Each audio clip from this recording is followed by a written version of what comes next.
What's the difference and or maybe the benefit of having an employee that makes an hourly wage or showing them what it takes to be a contractor and work for you? This is an interesting concept. Is there a way to have them take more ownership while removing the cap that might be limiting their income? In this episode, I talk with Andrei Cutov, owner of Creative Floors LLC, and we're talking about how and what the incentive does for workers when you remove the cap. We also talk about the power of asking questions and being clear with process. Like, share, and comment, but don't miss this one. This is Help, I'm a Contractor podcast. Hi, I'm Seth Lewis. I am a blue-collar business coach. Finally, someone that understands what contractors actually go through. My goal and vision is to connect business owners with knowledge while tackling some of the industry's toughest challenges. Please subscribe to my content and let's support each other to create awareness for our industry. Check out what I have going on at www.bluecollarbusinesscoach.net. Check out my book that has helped business owners across the country change their business and their life. But for now, it's time for the show. Let's get it. Hey, Andrew, welcome to the show. Really appreciate you taking the time to be a part today. Hi, Seth. Thank you for having me. Thank you for the opportunity. How's your day going so far? What are you up to today? What's on the agenda? Our day is pretty good. We started off early. We're installing flooring currently in Tucson, Arizona. Lately, our work is more new homes. There's a lot of demand for new homes here with everybody from California and the East Coast moving in. Things are going crazy and demand is high. So flooring is what we're doing today. Awesome. So tell me a little bit about just, where you're located, the business, the work that you do, just to kind of bring everybody up to speed. Gotcha. Okay. So we are based in Phoenix, Arizona. We've been in business for approximately 5 years.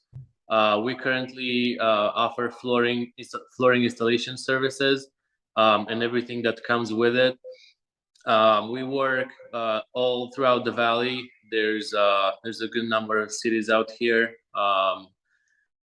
and we install most types of flooring, and they range from resilient hardwood, tile, and stuff like that. Well, is there anything that's been, a trend that you're seeing recently or something that's been pretty popular? Yes. So what's the most popular, the hottest product right now on the market? It's vinyl floors. They are very easy to take care of. They are great for families with children and pets. They look nice. They are waterproof, and that's one of the biggest selling points. They scratch and dent pretty hard, and this is what most people go for. They just want a floor, a worry-proof floor. Once we do the job for them, they have lifetime residential warranty for the product, and they have warranty for installation as well. And this is what I recommend as well. It's a win-win for everybody. What would you say, when you think about your journey into business, a lot of times people say there's so many different trades, or whether it's, flooring or concrete or HVAC or any of those things. What took you to flooring? What drew you there? Or why'd you choose that? Well, personally, for me, it was not something I can say I made a conscious choice about. I was introduced to this business by some family friends. They were already doing it for years by the time I got here, and they just introduced me to it. I learned how to do the trade from the very beginning. I know every step of the way, and that is very important as a business owner for me to be able to hire people in the first place and to allow them to even put our reputation at risk. I have to know every step of the way how it's supposed to be done and whether I need to correct it when someone else is doing it. What have you found has been something that you've learned along the way so far, in 5 years, or something that you might, want to pass on to somebody else, like knowledge that would be beneficial for somebody else? I would say that attention to detail is what has kept us in business the way we've been doing it. We are quite busy. Generally, what I have seen other companies do, and it's something I'm not a big fan of, is start multiple projects at the same time and then just work through them. So I'll start your project today, but I won't be at your house tomorrow because I'll be starting another one. And then the day after tomorrow, I'll come to work on yours, and so on. And it just feels like it feels because I've been a customer for more time than I've been offering services. It just does not feel that you are being taken care of as a customer, in my opinion. And flooring is not a cheap service. It's definitely something personal, especially when it happens throughout the whole house, because you're in another person's home everywhere, from the master closet to the kitchen to the bathroom. It's not something that I take lightly. We try to be as careful as possible, but the job has to be done in a timely manner as well. And so attention to detail first and foremost, taking care of customers' belongings if it's not a new home, punctuality as well, the way the whole process is being conducted from the installer's point of view. When you leave their house after the job is done, everything has to be clean, has to be left in a proper manner. And things as such. It's mostly about details, because the job itself is not rocket science, just like most trades, to be honest. But like I said, attention to detail is key to making a customer happy. That's a great point. Attention to detail, one of the things I'd like to drill down a little bit here, because one of the things I find with contractors, whether you're an owner or a manager, or you're leading teams, many times the owner knows what that means, but the team doesn't know what that means. So you have people that if you hire somebody new, they come on, and owners always say, like, attention to detail, be attention to detail. How do you find that you can explain that to somebody that they understand what you mean? Because you can do 98% of the job, but you leave that one thing that isn't done and it just ruins the job. So I really like what you're saying. I agree with it. My question though is, how do you communicate that to crews, and how do you do that without having to be there all the time to find that last thing? So the way I think about it, and that's because I have been in this, I have done the trade every step of the way. I have been an installer first and foremost before owning a business, and in my experience, what I found that works to get all the teams to understand that attention to detail is key is paying them a fair share of the project.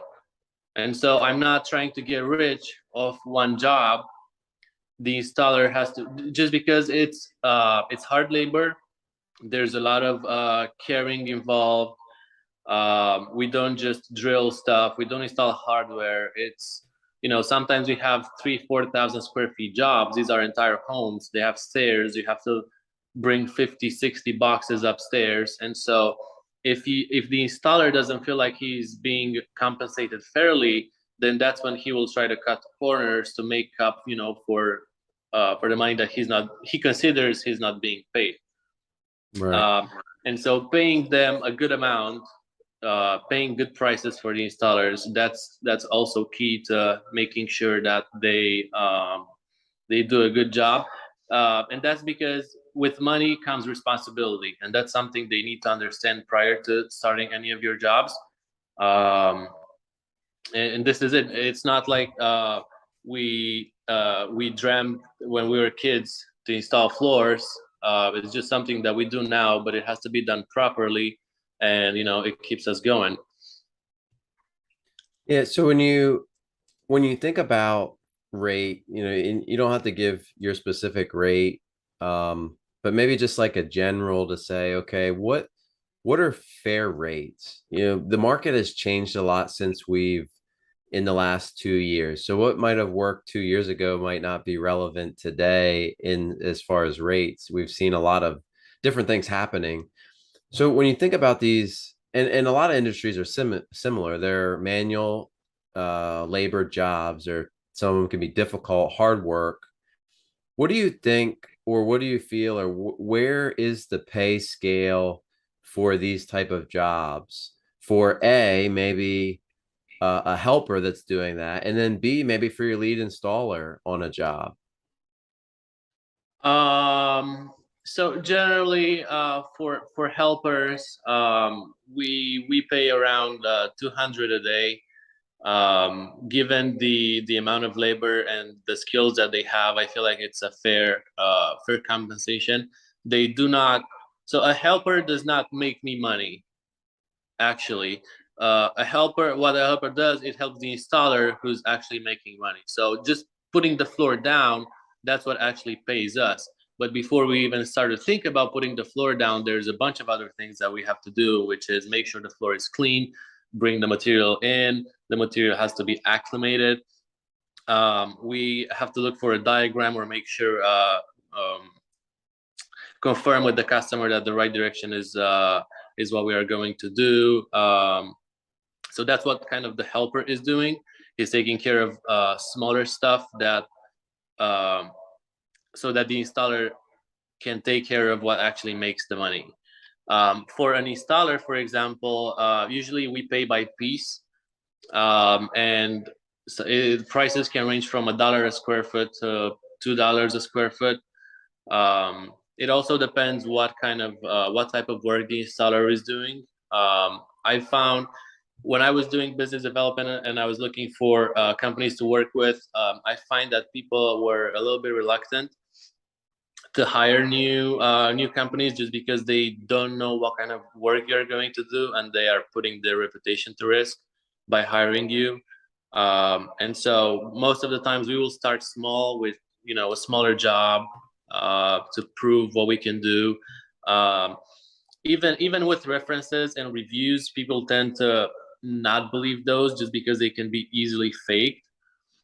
But for me, it was a little bit different just because I can talk about the trade very in a very detailed manner, and I think that's what gets people to trust us. Awesome. Yeah, that's really, really, really good advice. If you would have to translate that into the dollars, because there's somebody listening, they may say, and this is for all trades, it's not just flooring, but what should on an hourly rate do you think the market's at for your crew leader or helper? What does somebody expect to make, let's say, per hour roughly as a lead? This helps people kind of understand maybe where the market is in some things. We have, whether it's builders or HVAC or concrete people, the work is fairly similar, and it just may help somebody say, hey, I'm actually paying a good rate now, or you know what, I need to adjust my rate because the times have changed. Okay, so for an installer, for example, for vinyl floors, for example, let's just say the jobs installer for the day is 500 square feet. He can do the job in roughly, with the right pace, he can do the job in around 5-6 hours, and that would probably pay him. He can go up to like 100 an hour if you do the job in the right amount of time. But one should not forget that there are also expenses. If you're getting paid by, if you're getting piecework, you also have your own expenses. Now, with certain products, you have little expenses. With other products, you have more expenses. But you can go up to 100 an hour if you're getting paid by piece and you know what you're doing. You can definitely make bank. Right. And when you're working, or at least in your setup, are they employees or contractors that work for you, and what would you recommend or have you found successful? Well, what I have found is a compromise in between us and the people who work for us. Most of them, they want to be 1099 contractors. They don't like contracts and they don't want to be tied into someone. Just because work comes from many places. With this labor shortage that we're seeing probably everywhere in the country, but I know it's happening in Arizona. There's always someone out there with construction work. Like I said, there are so many new homes being built, apartment buildings. Our downtown is it's work in progress. We don't have those skyscrapers yet. But generally 1099s works for them best. They can keep track of their expenses and they can manage it better. If the difference in between, and what the reason why I don't like paying people by the hour is that I'm basically capping their amount of money per day. So if I pay them $20 an hour, they work 10 hours, because that's only, there's only so much you can do during a day. You can only make $200, and that's given the skills that you have, it does not make them happy. Gotcha. Yeah, that's an interesting concept of when you think about that, how many businesses are actually running it that way, and then how many could be doing that. So it's very common to do the hourly pay, but it might be a good way, like you found a good way to do it by piecework or whatever it may be, to actually allow them to make more money. So it gives them that. Now, contractors are more like business owners. They own their own business, and then they're working maybe as a 1099 or whatever it may be. But the idea is they still have that vision and dream and ability to make more money, like you said. So I really like what you're saying there. How does a company that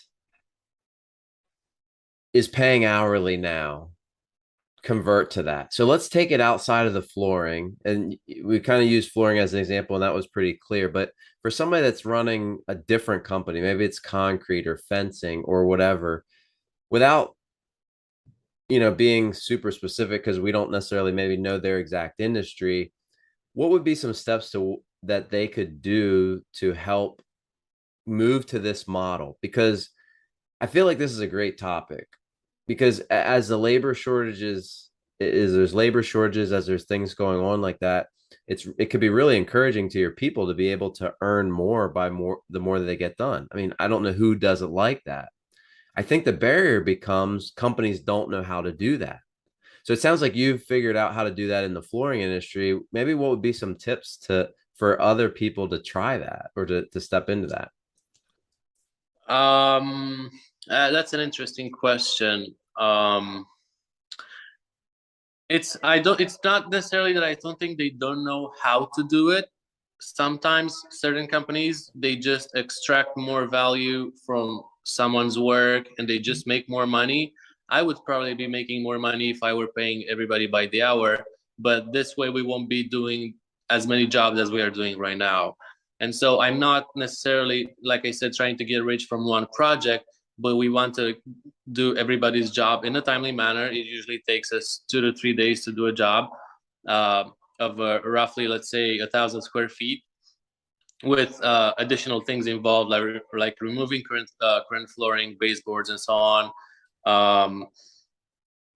What they could do, if their employees, if this company's employees if they have skills, they can be allowed to do piecework. Even the construction is a little bit different. Like e-commerce, it's hard to turn that into piecework. For construction, it works very well because all these guys that I have or train, I see their work, and each job is different. I can give them a certain paperwork. You have this project today, you have this project tomorrow, this is what you have next week, and so on. But for an employee from QT, for example, I don't know how they could, pay their I think the best, it's not that the company should pay by piece. It's the employee who has to switch their mindset and become from an employee to a contractor, because then you are providing a service. And so what I've seen popular on the internet lately is power washing services. And so starting as a high side hustle, for example, maybe from watching a YouTube channel, people start, they invest in some tools, they buy a power wash, they buy some chemicals, they train themselves a little bit by doing some jobs for family members or neighbors. And then once they get a little bit of traction, they become contractors. They set their own price based on the value that they think they bring to the client, and that's how it's done. But everything, it starts with the employee. The employee you must have the will to change your life. You must have the will to take risks, because even a power washing job, that can go wrong. You need insurance. There's liabilities. Things can go wrong. Clients are unhappy.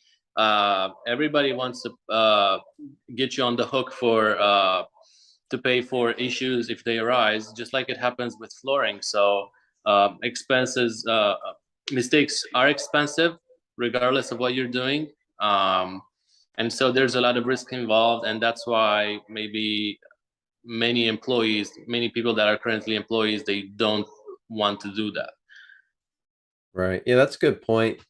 And I think it's also helpful for them to understand too of those risks. So, when they look at, it's a great conversation to start around this topic of, if you want the, flat work and that benefit of unlimited potential, there's a scale, and you actually have to look at what those risks are as well that you're going to be taking on.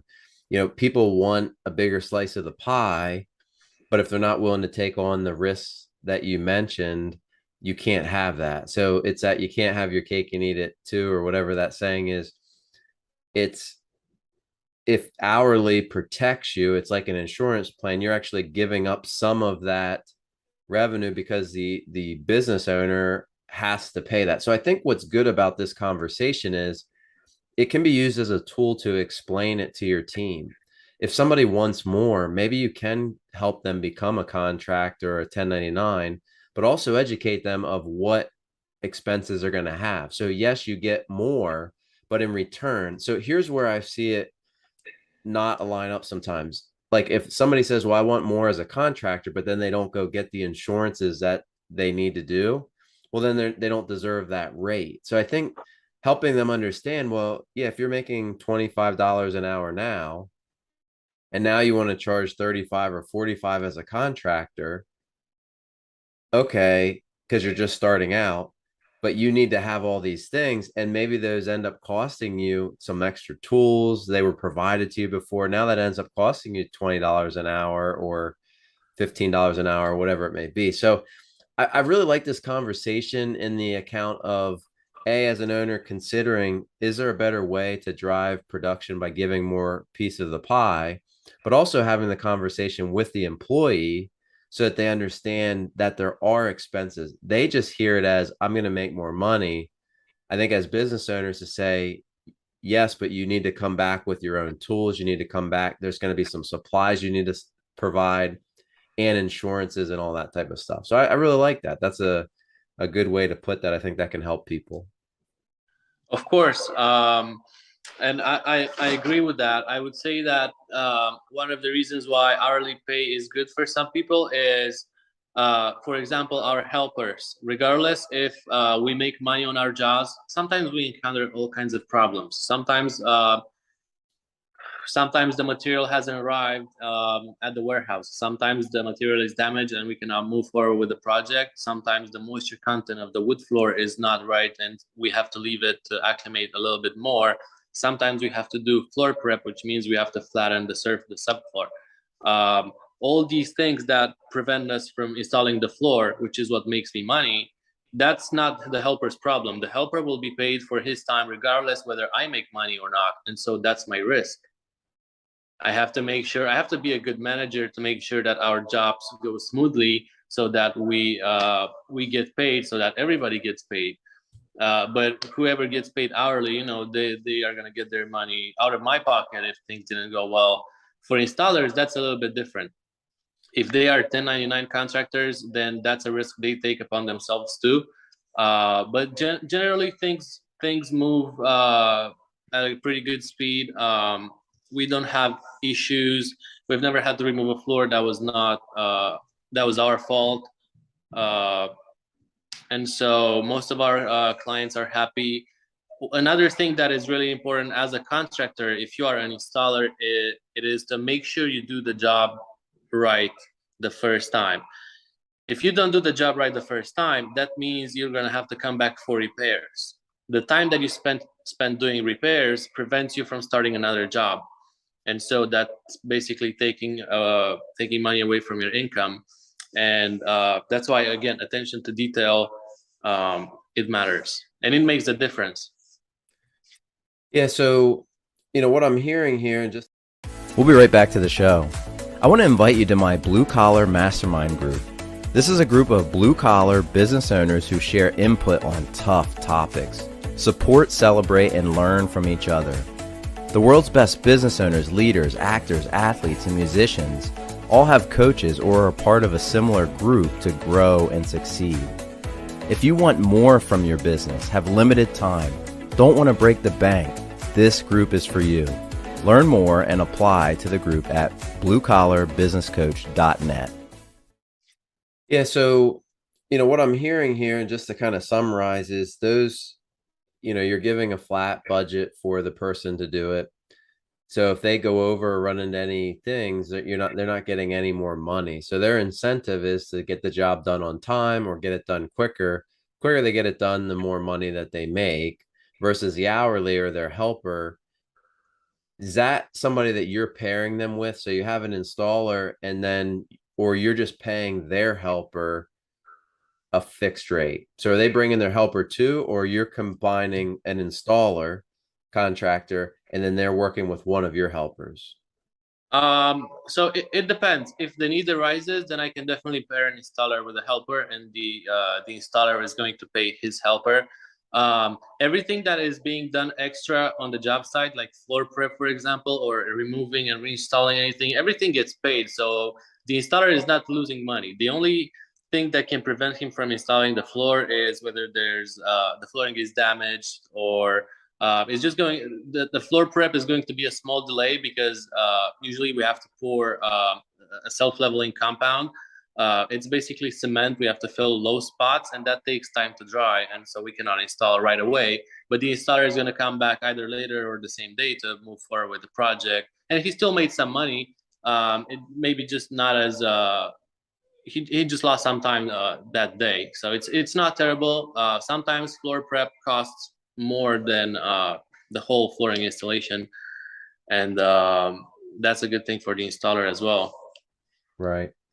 Yeah, that's really helpful. So I think that's really good, just to kind of look at the hourly versus the flat work and how to give some more potential to people. Maybe this is a good thing to do with some more skilled people on your team if they're looking for more, and maybe you don't have the exact spot for them or something. It could just be a way to give them some more, a way to kind of improve their maybe financial status or whatever that may be.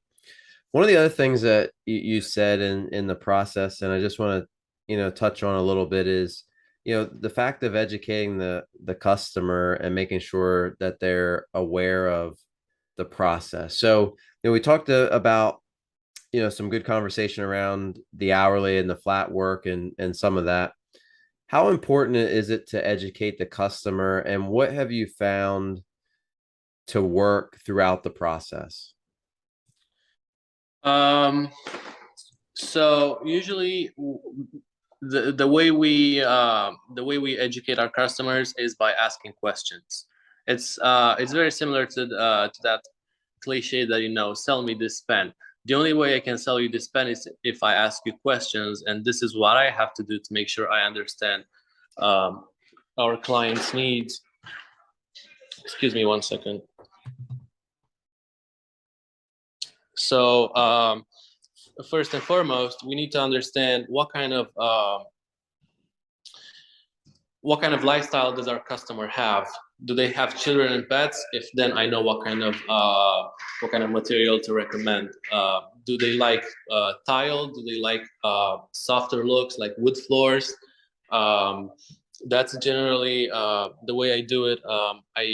Because we don't have a storefront yet, we work with a flooring store, and they have a big showroom. I have an account manager there, and she usually takes care of our clients. And her name is Ali. Ali finds they have so many samples, and believe me, there are thousands of colors that you can choose from for flooring. And again, asking questions. Also, the client has questions like how fast is the job going to go? Are there any costs that I will incur if at a later time? Is this quote what I'm going to have to pay exactly? And this is when I have to tell them that if they have a current flooring that we need to remove, we don't know what's under the floor. Sometimes there are cracks. Sometimes the slab is cracked. Sometimes you have to do floor prep, like I said, and that can get pretty expensive if it's a pretty bad issue. Also, certain things cannot be done, like installing wood floors on top of tile. That's something that we do not do. Some of our clients' requests are a little bit unreasonable sometimes, but through conversation, I have to make them understand that there's only so much we can do, and it's just not worth the risk. What's pretty popular, and I have seen that manufacturers recommend it sometimes, is installing vinyl floors on top of tile. Now, I'm not a big fan of that because sometimes tile floors are old, and if they have not been installed properly, the tile can become loose.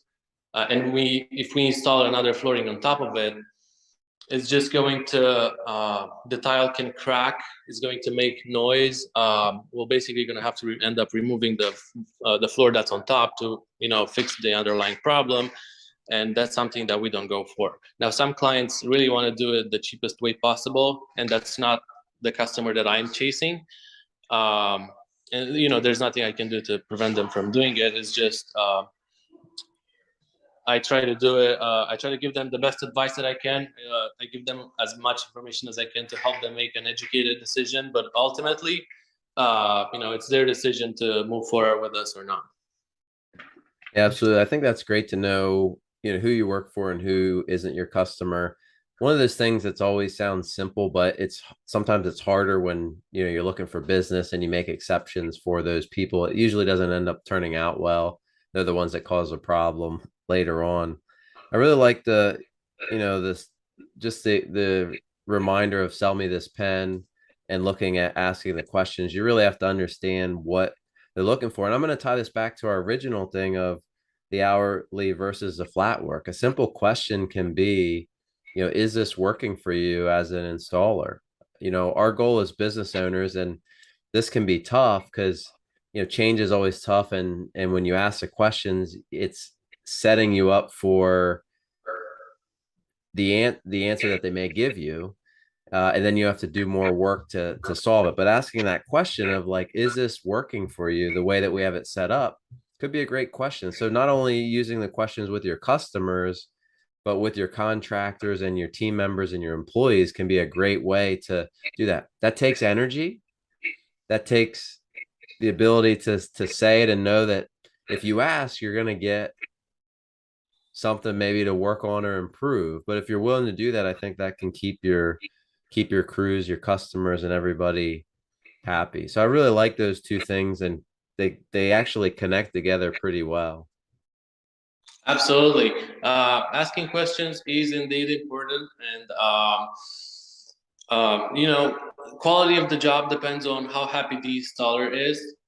Um, because I've seen it firsthand, and not being happy with what you're being paid is definitely something that's going to make you cut corners, which in turn will probably make the client unhappy, and that's not something that we need. Just like the installer needs to make sure he's doing the job right the first time, we need to make sure we pay the installer a fair amount for the value that they are bringing. Um, a seasoned installer is going to know um, certain projects. If they are private clients, for example, you would most likely have to see the job. But I usually take pictures, so I try to give the installer as much information as possible I can. Usually it's pretty straightforward, but they still, it's nice to get a feeling of what you are going to do. Sometimes you may say yes to a job, and you know, it turns out to be really hard, or you, like as an installer, you underbid, or you're going to get paid less for what the work needs to, for the amount of work. And definitely not asking questions can lead to that. It's a good thing from in my perspective, because I've been an installer as well. I'm not tricking people. I'm not trying to get them to do work for less. I find it that what I want is retention. I want to have good contractors that I can rely on, that are punctual, and that I'm sure they can do a good job. I want them to stay with me, because otherwise this chase for employees, for contractors, it's never ending.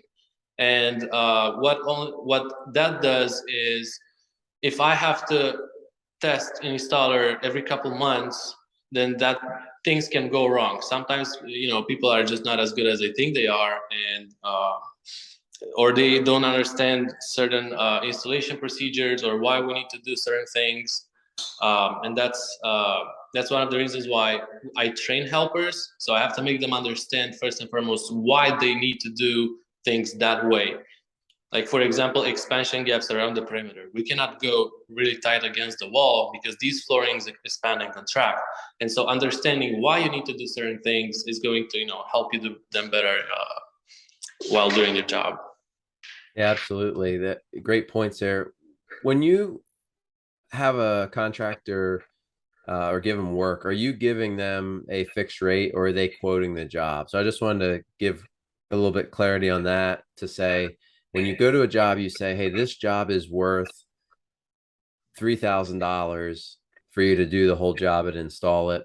Or are you saying, here's the job, this is what the like, give me a quote on it?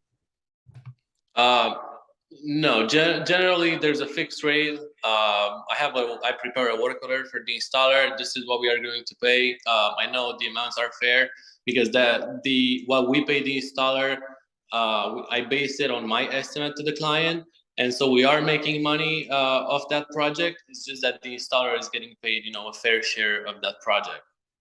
Gotcha. And so he doesn't feel like he's doing a lot of work for little money. Gotcha. Awesome. Couple quick fire questions just to wrap up. First thing that comes to your mind when you hear them: the construction industry would be better if. The construction industry will be better if people take responsibility for their work. Great one. I can build or do blank in my sleep. I can probably install floors in my sleep. I definitely dreamt about that sometimes. That's funny. The biggest challenge is what? The biggest challenge for us is finding the right people. Biggest skill? Consistency and perseverance. They are both tied together. Last thing you got on Amazon? I'm sorry? Last thing you purchased on Amazon. Last thing I purchased on Amazon, I think hair products. There you go. Favorite brand of equipment? We like DeWalt.